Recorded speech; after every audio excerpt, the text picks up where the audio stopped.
Estas férias leve o observador no bolso. Na praia, no campo ou entre viagens, acompanhe toda a atualidade sem limites. Assine com 40€ de desconto e habilite-se a ganhar uma estadia de 2 noites num dos hotéis boutique da Small Portuguese Hotels. Este verão, desligue da rotina, não da informação. Assine em observador.pt. Na Rádio Observadores.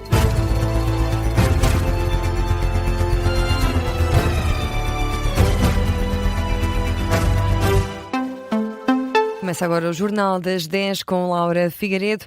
E Laura, Donald Trump ameaçou e cumpriu. Os Estados Unidos deram início a uma nova vaga de ataques contra o Irão. Washington está a atacar alvos militares iranianos no Estreito de Hormuz, uma informação avançada pelo portal Axios e confirmada pelo Comando Central dos Estados Unidos em comunicado.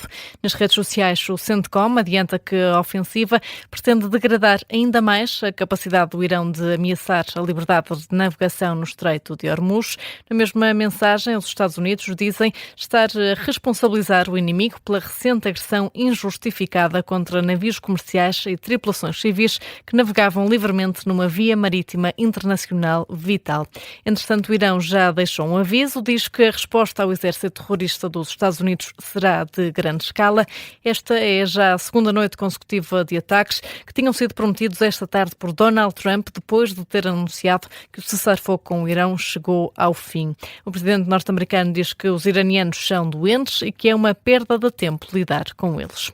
Ora, na análise, o antigo professor da Academia Militar, António José Telo, acredita que o anúncio de Donald Trump não põe fim às negociações e defende que é do interesse de ambas as partes continuar as conversações. O cessar-fogo já que terminou várias vezes, portanto já houve vários ataques a navios, aos quais os Estados Unidos responderam com ataques seus às defesas no Estreito de Hormuz e nas defesas no litoral do Irão. Esta afirmação de que o estado de cessar-fogo acabou, entendida a essa luz, é verdade. Outra questão é, o cessar-fogo terminou em termos de terminou para sempre e acabou o protocolo de entendimento e acabaram as negociações. Sobre essa parte tenho dúvidas. Mas, no entanto, tentar, no essencial, manter a ideia de negociações que se prolonguem durante alguns meses. Isto interessa aos Estados Unidos e interessa talvez ainda mais ao Irão.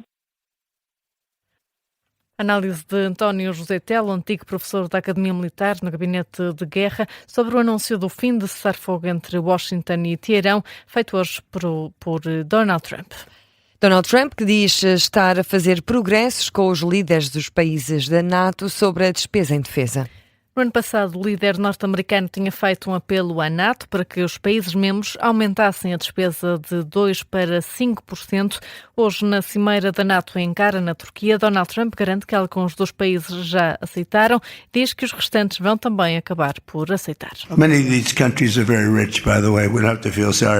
Muitos destes países são ricos já agora, não temos de ter pena deles, mas isso não significa que estejam devidamente protegidos.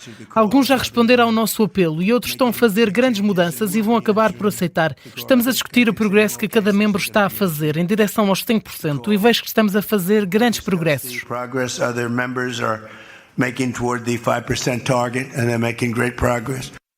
Presidente dos Estados Unidos, que diz que os líderes da NATO estão a adorar o trabalho que Donald Trump está a fazer.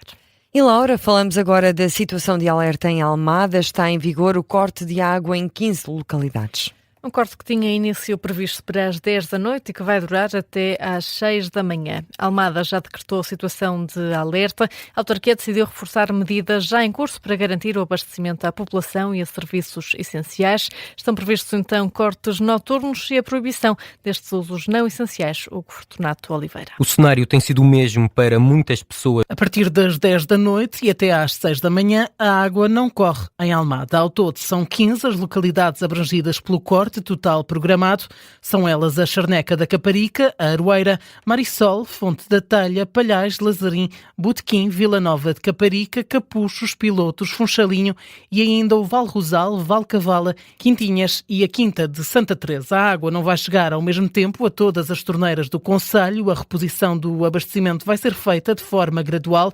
Além dos cortes, enquanto figurar a situação de alerta em Almada, vão ser também proibidas todas as utilizações de água da da rede pública que não correspondam a usos domésticos ou essenciais. Desde logo vão estar desligadas as fontes do concelho e os chuveiros e lava-pés nas praias. Estão também proibidos a rega de jardins públicos ou privados e de campos de golfe, bem como a lavagem de viaturas, o enchimento de piscinas ou qualquer uso recreativo ou não indispensável de água. A autarquia vai também reforçar a monitorização da rede de abastecimento e as equipas de detecção de fugas e de fiscalização para combater consumos abusivos e desperdícios de água.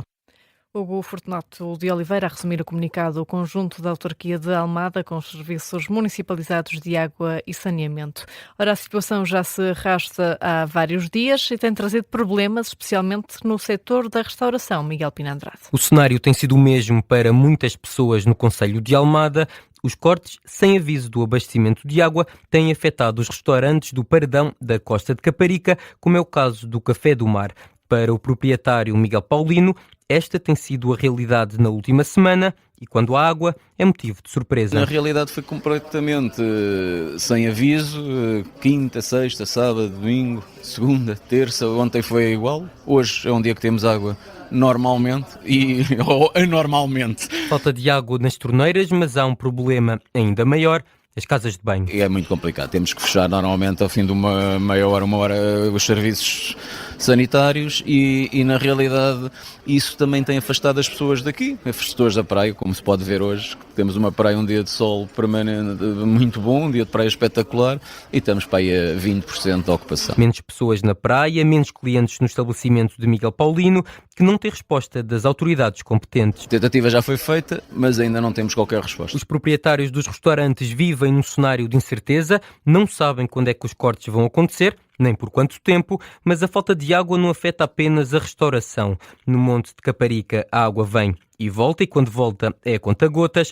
Rosa Costa, proprietária de um cabeleireiro, tem de mudar rotinas para fazer face a estes cortes. Combino com os meus clientes para estarem cá logo às 3 e 4 ao mesmo tempo, lavo as primeiras cabeças todas ao mesmo tempo e até mesmo as minhas clientes enchem-me os baldes que ficaram vazios do dia anterior. Quanto a esclarecimentos da Câmara ou dos serviços municipalizados, Rosa Costa continua na mesma. Pois esse assunto ainda não ouvi falar, espero bem que eles tenham alguma atenção. Rosa Costa, proprietária de um cabeleireiro no Monte de Caparica, uma das muitas zonas do concelho de Almada que, durante a última semana, tem sofrido cortes sucessivos no abastecimento de água.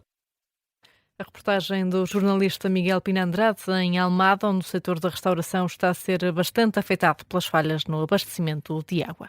E na política, o deputado do Chega, José Dias Fernandes, recuou, já não se quer desvincular da bancada do partido. O deputado tinha avançado hoje com um requerimento para se desvincular da bancada do Chega e passar à condição de deputado não inscrito. Ora, ao que o Observador apurou, José Dias Fernandes voltou atrás na decisão depois de uma reunião com André Ventura. Ainda assim, continua a ponderar uma possível saída que justifica com a falta de respostas do partido para as comunidades portuguesas no estrangeiro. Assim, 3 horas depois do primeiro e-mail enviado ao Presidente da Assembleia da República, o deputado enviou uma outra comunicação a pedir que a primeira fosse desconsiderada e anunciar que iria manter-se no partido. E afinal, o PSD não quer ouvir antigos ministros do PS sobre os novos dados da imigração revelados pelo INE. Nem antigos ministros socialistas, nem José Luís Carneiro. A semana passada, o porta-voz do partido, Sebastião Bugalho, tinha dito que era natural que o secretário-geral do PS fosse chamado a responder na qualidade de antigo ministro da Administração Interna no âmbito das audições que vai realizar no Parlamento sobre o aumento da população imigrante revelado pelo Instituto Nacional de Estatística. Mas, afinal, o requerimento para as audições não vai pedir a chamada de nenhum antigo governante do PS, algo que nunca esteve nos planos, como explica o editor de política do Observador, Rui Pedro Antunes. O primeiro ponto desta notícia é que os 10 ministros do PS iam ser chamados para o PSD e a notícia é que eles já não vão ser, porque de facto era isso que tinha sido extraído dessa intervenção do porta-voz do PSD, mas de facto o assunto passou para o grupo parlamentar, que pelos vistos não tem, nem nunca teve intenção, neste primeiro momento, de chamar ex-ministros do Partido Socialista, em particular o secretário-geral do PS. A ideia era que a lista das pessoas chamadas fossem mais de estruturas e de instituições que são tuteladas de facto por esses ministérios, mas não chamar os próprios ex-ministros. embora admita que, se for mesmo necessário, possa vir a fazer. Mais para a frente, é isso? Mais para a frente, mas não é provável, ou seja, é só numa garantia de podem sempre chamar, porque o intuito das audições nunca foi ir tão longe neste nível. O editor de política do Observador, Rui Pedro Antunes, esta tarde o PSD forçou o adiamento da votação de um requerimento do PS para o Parlamento ouvir o Instituto Nacional de Estatística sobre as implicações económicas e orçamentais da revisão das estimativas da população em Portugal. E Laura, agora, que outras notícias estão a marcar a atualidade? O Supremo Tribunal de Justiça rejeitou o recurso de 4 elementos da claque No Name Boys. Os arguedos são assim condenados por vários crimes, como violação, roubo, agressão e tráfico de droga. Quanto à violação, aconteceu em 2022, quando a vítima, uma jovem de 16 anos, saía de um jogo de handball entre Benfica e Sporting no Estádio da Luz. Já no caso do crime de agressão, um dos episódios aconteceu também no mesmo ano, quando vários adeptos do Benfica foram agredidos e fotografados nus. A Blatt, a empresa que desenvolveu a plataforma utilizada para classificar os exames nacionais, garante que seguiu as especificidades definidas pelo Instituto de Educação, Qualidade e Avaliação. Assegura também que só intervém no sistema mediante solicitação. Ora, desde o início do processo de classificação dos exames nacionais do ensino secundário, os sistemas informáticos têm apresentado problemas, sobretudo relacionados com a digitalização das provas. Para resolver estas falhas, foi já solicitado o apoio de uma consultora externa, a Deloitte, que, de acordo com o Ministro da Educação, está também a acompanhar as restantes fases do processo. No desporto, o jogador do futebol português Giovanni Kenda foi hoje apresentado oficialmente pelo Chelsea. O jovem de 19 anos assinou um contrato de 8 épocas até 2034, quase um ano e meio depois do anúncio feito pelo Sporting. O extremo foi contratado pelo clube inglês por mais de 50 milhões de euros. O antigo jogador do Sporting está entusiasmado com a nova fase na carreira, promete conquistar títulos para a nova equipa. E fica por aqui o Jornal das 10, edição da jornalista Laura Figueiredo. Já a seguir temos E o Resto é História. Até já, Laura. Até já.